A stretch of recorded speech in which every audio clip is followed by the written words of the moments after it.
It's an honor to deliver the opening remarks for this National Stakeholders Workshop on behalf of Professor Fatima Denton, the Director of the United Nations University Institute for Natural Resources in Africa.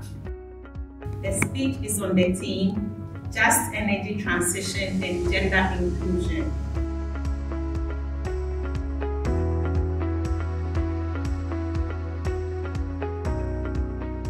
We cannot succeed if we do not have affordable and clean energy to unleash all the dreams we have locked up in that program. I am glad we have recognition for the women. For the women who do the transformation of our food for us to enjoy good health.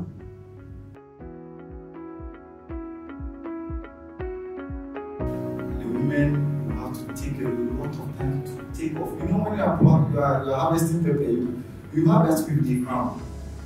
And when you finish another stage of removing that crown one by one, you need a solution. So that they can save some time, take off their medicine, make more money. INFoCAT is very important because it's looking at a machinery that will ease the women from drudgery when processing their products. So I feel it's very important for us to focus on this project and work towards it, for it to work for the women. Being on the field as a researcher, you realize there are a lot of women occupying various levels of agricultural value chain, some in processing, some in cropping, some in post-harvest handling. And they spend a lot of time doing these activities, which they could have used very simple machines to be able to do this. So a lot of time lost, a lot of energy lost, and it's also hazardous to their health. And also the women mostly also move with children. So you find children on farms because they are helping their mother because there's no simple machines to be able to help them.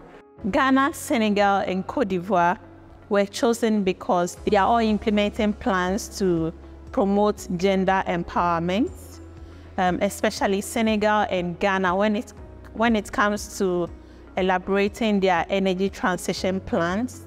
Ghana has started, Senegal is also in the process. There has been a lot of progress towards addressing gender-related issues in our energy transition, but the progress varies from country to country.